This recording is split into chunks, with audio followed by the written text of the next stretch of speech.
ভোরের সূর্য ওঠার সাথে সাথে দুর্গম অঞ্চল থেকে পাহাড়িদের আগমন ঘটে কাপ্তাইয়ের জেটিকা বাজারে। পাহাড়ি মেয়েরা পিঠে করে জুমে উৎপাদিত ফসল বিক্রয়ের জন্য নিয়ে আসে এখানে।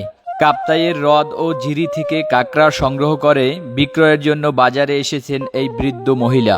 বর্তমানে সমতলের মানুষও প্রচুর পরিমাণে কাঁকড়া খেয়ে থাকেন। পিস হিসেবে এবং কেজি দরেও কাঁকড়া বিক্রয় হয়। মহিষের চামড়াও পাওয়া যায় এখানে, এটিও তাদের বেশ একটি জনপ্রিয় খাবার। পালায় মেপে ক্রেতারা কেজি দরে কিনে নিয়ে যান এই চামড়া। এছাড়াও পাহাড়িদের আরেকটি অন্যতম জনপ্রিয় খাবার হলো শামুক ও ব্যাং। বাজারে বেশ চাহিদাও রয়েছে এসব খাবারের।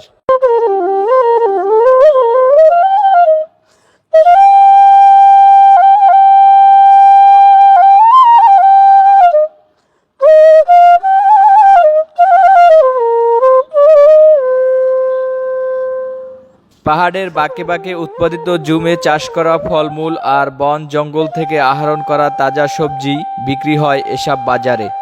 এছাড়াও পাহাড়ি নারীরা খাল বিল বা প্রকৃতি থেকে কলা, বিভিন্ন ফলমূল ও বন মোরগ সহ অনেক কিছু আহরণ করে বিক্রি করতে আসেন এখানে।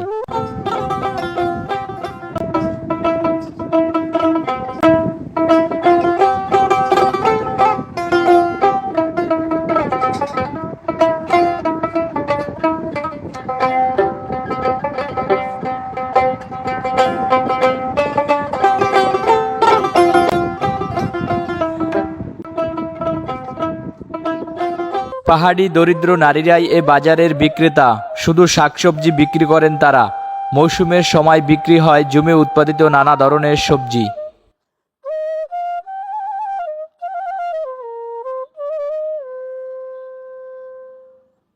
এছাড়া সারা বছরই এখানে পাওয়া যায় প্রকৃতি থেকে আহরিত নানা ফল আর শাক সবজি।